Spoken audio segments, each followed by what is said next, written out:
Now we're going. Yeah. It's my pleasure, or our pleasure, to introduce Brewster Kahle, who is the founder and digital librarian for the Internet Archive. He's no stranger to the web conference series, having participated in a number of the conferences over the years. The Internet Archive was founded in 1996, and I believe holds a special significance today when we're sheltered in place, because it's a wonderful resource that is probably underutilized during this time for education and entertainment. I encourage anyone who's watching this interview to visit the Internet Archive during this time. And then when things return to some level of normalcy, I am sure that you will remain a faithful participant. The first question that I had for Brewster is that in the days of Waze, you wrote that you were interested in providing universal access to all knowledge. I'm just wondering whether or not, since that period of time and with the advent of the web, whether or not that goal has been met, or certainly at least been partially accomplished. Well, thank you, Bebo, and it's great to be at this virtual web conference in these crazy times. Let's start with where we are now. The web is how people are interacting right now, right? We're looking at screens all the time now for our information, for our communications. Maybe it's not exactly the web, but it's within a web browser, or it's on our computers, our phones. This whole COVID-19 thing, I think, would be much, much worse if we didn't have large-scale broadband installed and computers that could do video and the like. So working at home is a lot better, also because of the web. The Internet Archive sprang into it to try to build a national emergency library, to take the books that we've been digitizing and putting available on the internet, and based on the United States having closed its school libraries, its public libraries, its university libraries, we're using that tragedy to make the books that we've digitized from these libraries more available. So I would suggest you just hit pause, or just go, if you're watching this, just go and look up National Emergency Library and check out a book and just start reading and sort of seeing, because actually I think that's some of the original concept of the internet that I signed on to, and the web in general is the library of everything.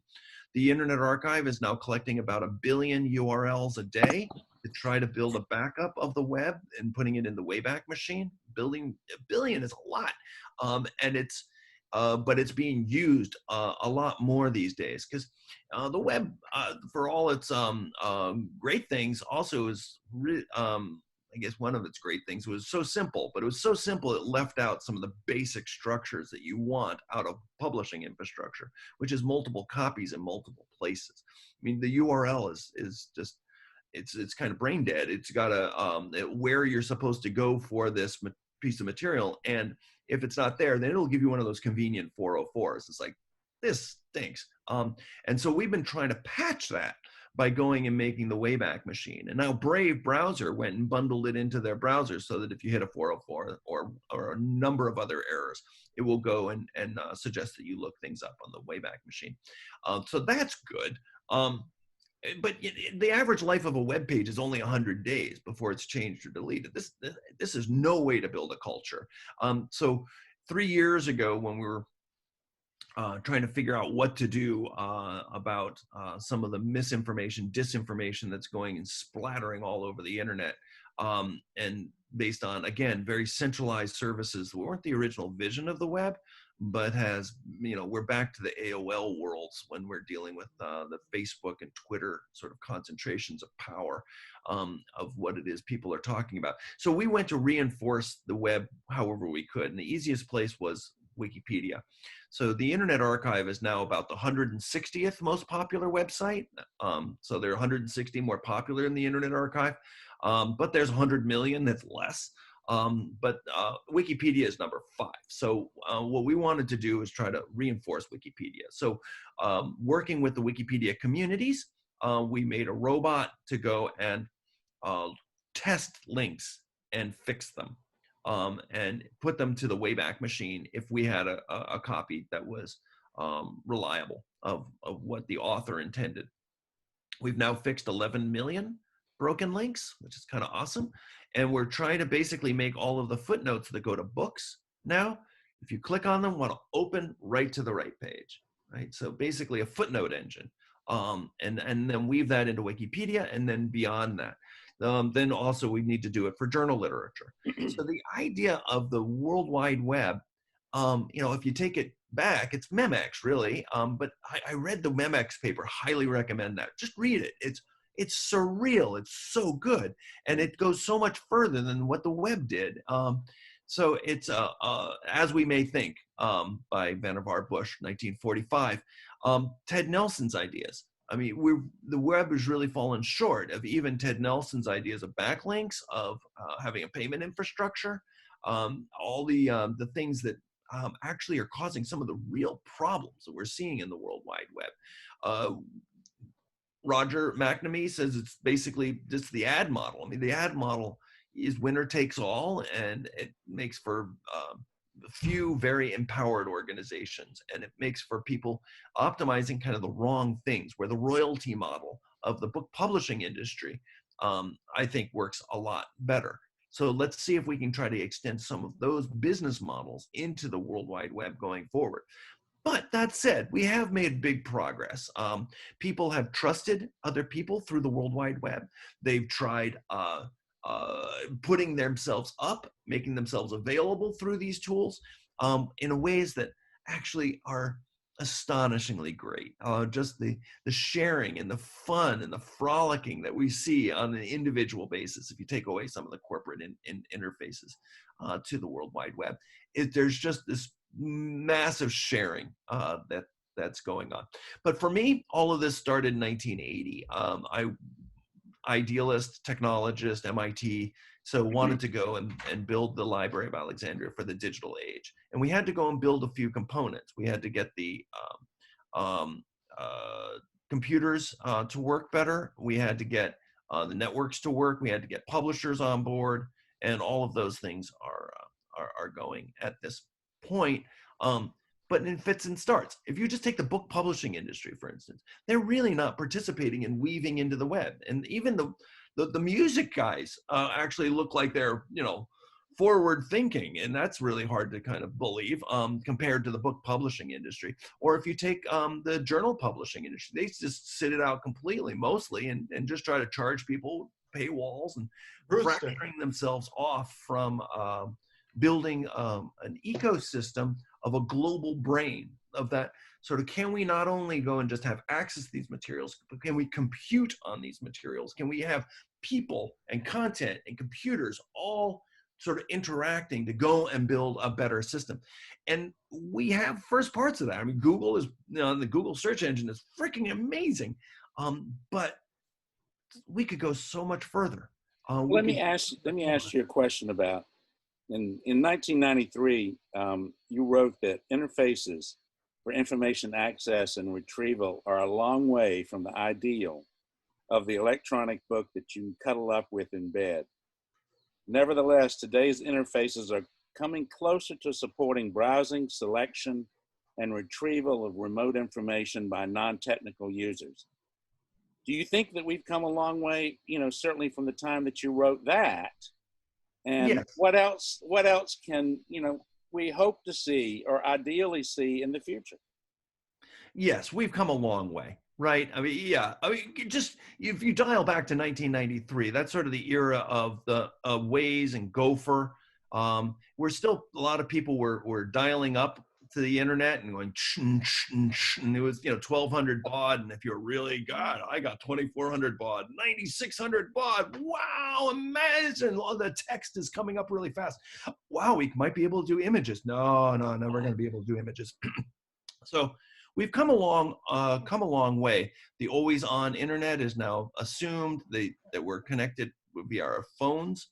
50% of the use of the Internet Archive is via phones, and the Internet Archive is not even that well suited for small scale use. So there's been such a movement towards the internet being well connected. The open source software in the free licenses that Richard Stallman and the free software movement really helped catapult a decentralized set of servers, so that every university, every company could go and actually operate its own distribution mechanism, rather than feeding their press releases into a company that then has to go and republish it. That was the bad old days. We really do have a mechanism of getting your own words out. Everyone has become a publisher, for better and for worse. We now have a system where people are getting pretty confused as to what's true and not true, and who's an authority to be able to say things, and should I trust them anyway? And the disinformation campaigns that are corporately funded, are state funded, that are funded by campaigns, is really quite dangerous for an open system like the World Wide Web. The World Wide Web doesn't have the defensive structures, frankly, that we built up within our publishing structures in the print days. So we have where we won by making everybody be able to go and say whatever they want. We've lost some of the systems of trust. Those sort of carried over for many, many years, but then it became the business models of some companies, of some state national players, and now in the United States, some campaigns to go and absolutely go and spread false information. And we don't really have good defenses for that. So the context that you would get out Jaron Lanier says we should have, well, there's the emergence of MIDs, those intermediary organizations that will sort of function a little bit as a place for you to refer to validate information, to add quality and help alleviate a little bit this problem of misinformation. We need some help. Right now, I worry that people are just going to give up on the web as just a cesspool of state-sponsored misinformation and commercial crap, and we could really lose. So there's some states like China is trying to just eliminate it, right? Have enough controls to go and censor it and make it go away. That's an approach. There's going and having middlemen go and do that filtering for us. Let's have Facebook do that for us. It's like, well, that maybe not going to turn out all that well. I'm a big fan of trying to have context, of trying to understand who it is. What do we know about the author of that? What do we know about that thing? If you just see something come over your Facebook feed, is that just been bouncing around for weeks and it's completely discredited? You can't know. Facebook, it's just on some little phone, and it just looks, as valid as a New York Times article. How do we go and inject context into these things? And so part of the problem is we have business models of the Facebooks and the like, or campaigns that are all about misinformation. So we're pushing up against business models and corporate entities, commercial entities, state governments, campaigns, people that are trying to sell you stuff that we don't have the defensive mechanisms in. But I think the answer to bad speech is more context. And if we could try to inject that into the web. So can you imagine a web where there's a sidebar that's just going and telling you things that, are based on who you'd select to go and help understand about that author, about that contact, about that website. That was the idea of Alexa Internet, which I did in 1996, sold to Amazon in 1999. But the whole context aspect of that. But the problem with that kind of mechanism, which is what Facebook tried to do with your home feed, was that it can, if not done adequately, which was the case, lead to bubbles and to polarization. I think the Facebook, I think of Facebook and Twitter are really actually great for going and coordinating, going to a football match, or going and cooking something together. Or it's really good for hobby or small scale classroom interactions. Some of the big problems we got into was starting to surface celebrities, politicians, and major scale corporate interests, and thinking of it as a media platform. Those they don't have the defense structures in it, but that turned out to be where the profit came in. And so we had people that were using these technologies. You know, you don't really want to necessarily know everybody else that's going to a soccer game, anywhere in the world. You just want to hang out with the people that you're trying to coordinate how you're going to do your neighborhood thing. That kind of thing works actually pretty well on those hosted interfaces. We have had a corruption of this, and a willful corruption on the part of the corporations and the celebrities and the media companies and the politicians that make this so that we're ending up in a very dangerous stew of uncontextualized broadcasts from these very powerful paid players.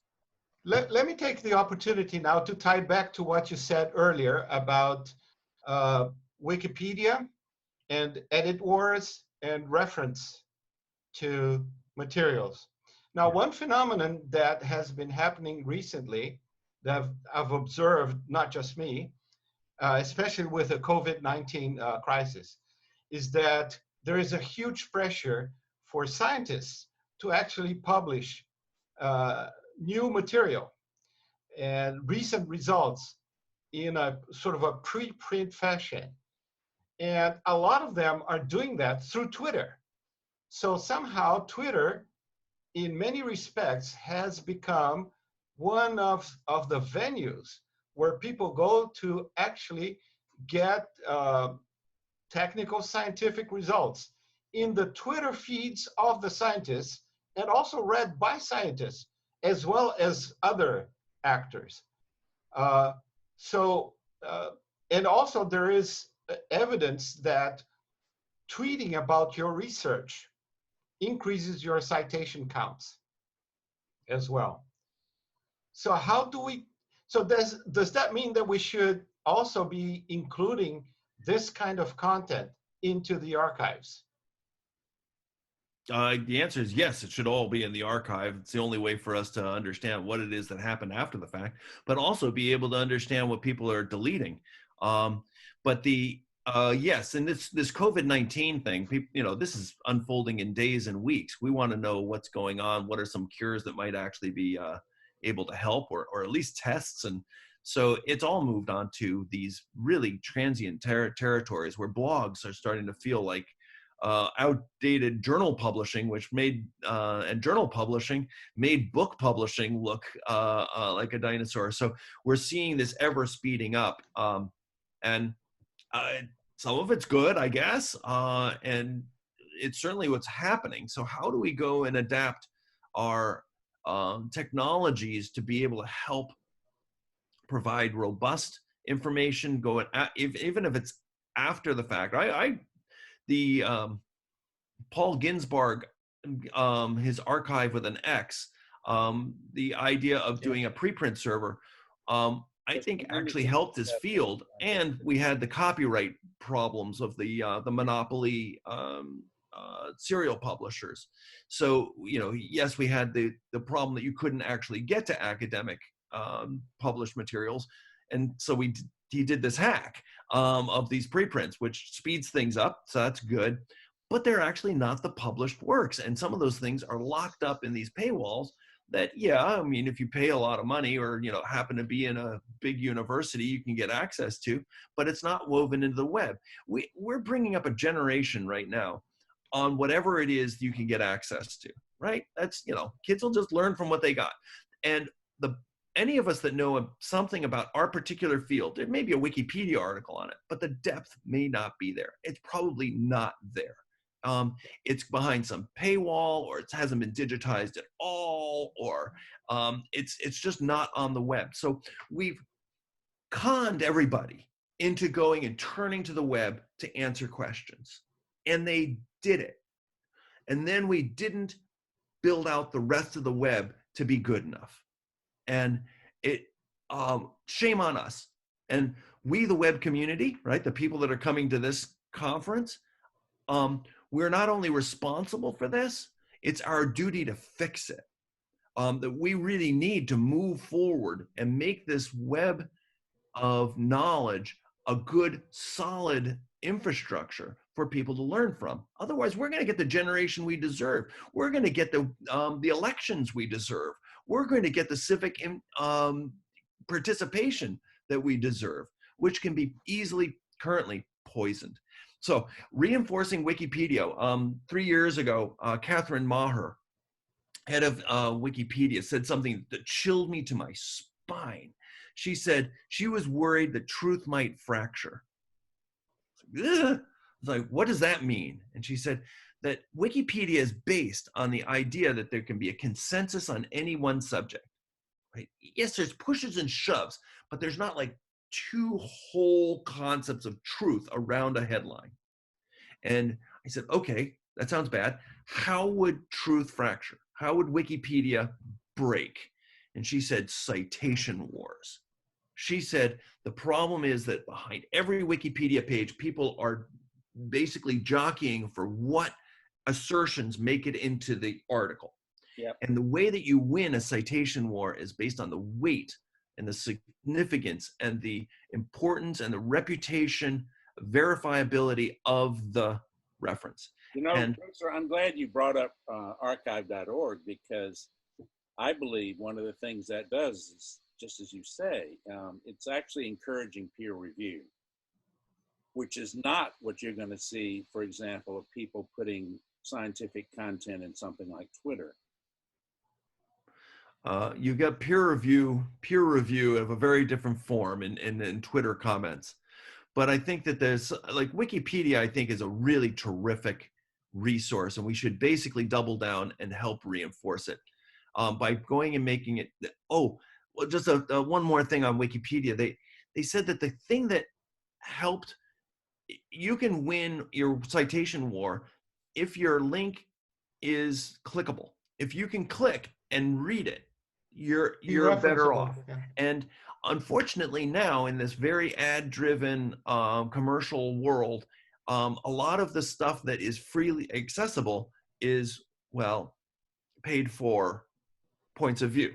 But if you want access to university presses, or if you want access to the scholarly journal literature or old periodicals, often they're not available. So we need to go and make those clickable and available.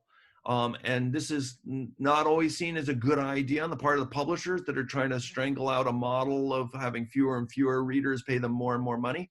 But I think we've got a large number of readers that are actually up for paying a little bit, if we can figure out how to do that, to be able to have a more robust global brain out of this World Wide Web experiment that we're still involved in. But those would have to be in a distributed way too, right? I mean, if you have one single clickable place and that place is not available, right? Right. One is the wrong answer, right? The idea of having things on one server, so having a publisher being able to go and take away the old edition, because, you know, who would want to be able to see the old edition of something? It's like, this is really frightening. If we go more and more to the licensed world, the permission-based world, the one copy, one place, this is frightening. The library system that we grew up with is you had publishers, and these things ended up in many places. And yes, some of them might be burned down, or some of them might, you know, have it stolen, but they're in other places. So can we build a decentralized web? For me, that's the future.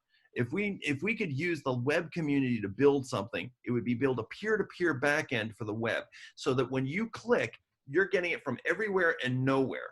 That basically your web pages are pulled together like a BitTorrent does by going and pulling pieces from other places. With hashes instead of the URL, we can know that what we're looking at is what we wanted in terms of it's accurate, and you don't care where it came from. So you don't have to care that it came from exactly the right server if you had a hash of what you wanted and it came to you.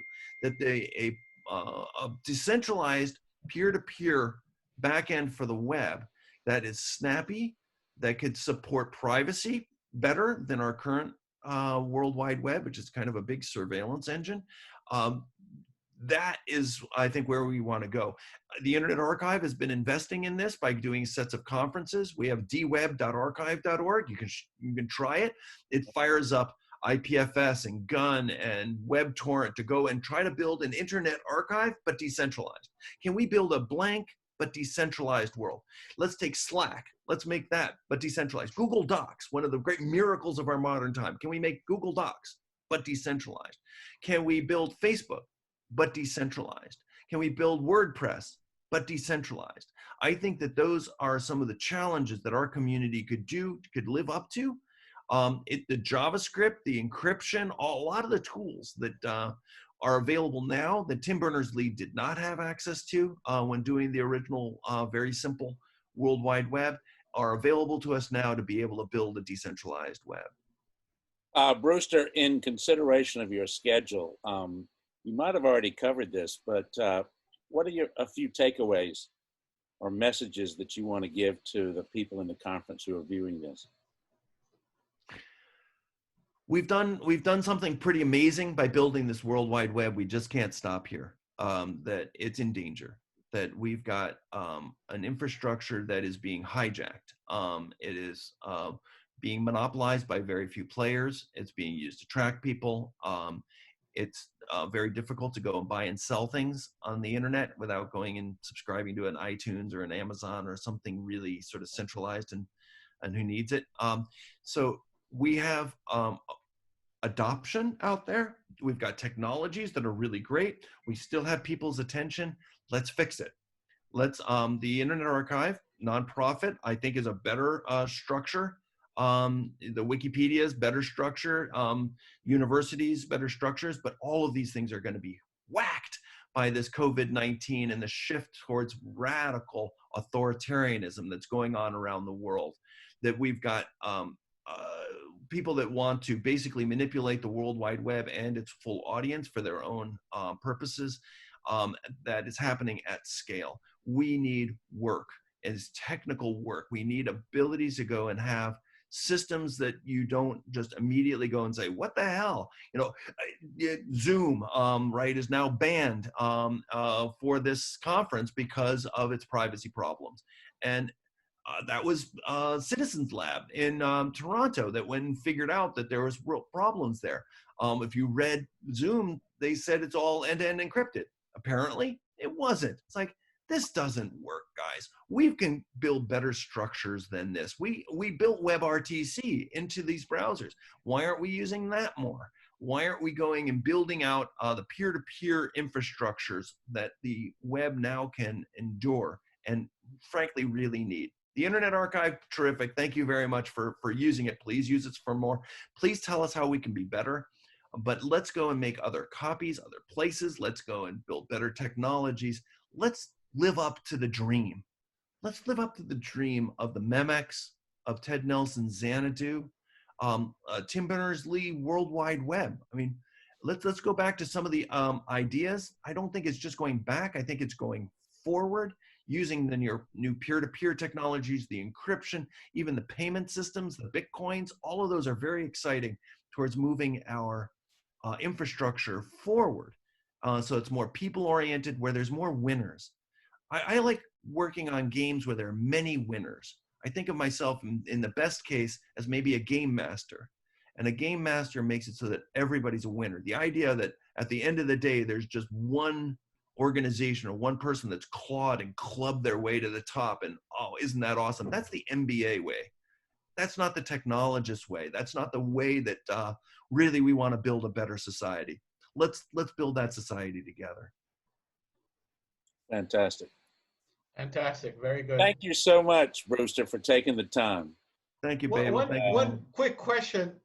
Well, I think we have a couple of minutes. You can turn the recording off. This is Oh, just a, okay. You want to turn the keep it recording on? We're on for another 5 minutes, and then I've got to go. Okay. Right. So it's great. Now, one question I had, your points, by the way, are somewhat coincidental with what Jaron Lanier said with respect to decentralization and so on. And great. But one question I have is who's going to finance that?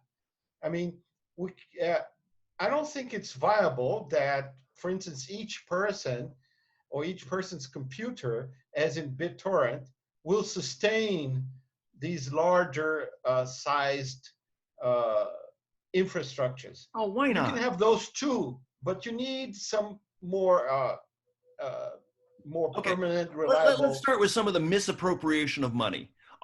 Let's just take your thing of who's going to pay for it. I think there. So let's just take the library system in the United States. It's a $12 billion a year industry. $3 or $4 billion goes to publishers every year from the library Okay, system. yeah, right. And it's building these more and more walled, closed, licensed world. Right, yeah. It's the wrong thing. It's a misappropriation of money. I don't suggest we spend less. I think we just should spend it better. Okay, let's take our higher education budgets, right? What the heck? Come on, guys. We can do better than this. $65,000 to do what? One, it should cost less, but also we should spend the money better so that it really builds infrastructure for us to share information. National labs, governments, we're spending our money on building the anti-web. I mean, it's the anti-global brain, the anti-memex, public monies. This is dumb. Even successful companies that go and adapt to this. I like Cisco way back in the, it's like, oh my God, no, the internet's going to hell. There's Cisco. It's a for-profit company. They were the best thing that happened to the internet at all. Or even Red Hat, or these organizations that were dedicated towards openness. Even Google. Google is really dependent on an open world winning. And that's not true for Apple, Amazon, Facebook. They would be perfectly happy to just be an app on something that just doesn't talk to anything open at all. Google, on the other hand, their Google search, which is where their ad revenue comes from, really wants an open world to work. So I think that we can do this in the .edu. We can do it in the .org sector. I think we can do it in the .gov sector. I think we can do it in the .com sector. We do need a vision. We need seed things to go and work better. The philanthropists I like because they give money without taking an equity stake. They don't own you in that sort of slavery kind of VC kind of way. So I like the philanthropy, but they can only do the startup monies. Then it has to be carried by others. Right now, we've got a lot of people sitting around in their homes going, blang, blang, blang, what's going on with COVID? Why don't we go and use the programmers during this time that we're all a little bit worried about what's going to happen and build a better future? I think we've got all of the pieces we need. They're just not organized very well. The vision isn't straight. And we're still going and idolizing people that just make billions of dollars. I mean, billions of dollars means that's a lot of money in one person's hands. It's like, is that the right thing to be going and cherishing out there? Or people that are really effective towards helping people communicate better? I'll take the latter. Me too. Thank you so much. Thank you. Thank you very much, Bebo. Thank you, Danielle. Okay, Yeah, bye-bye. it was nice. Bye-bye.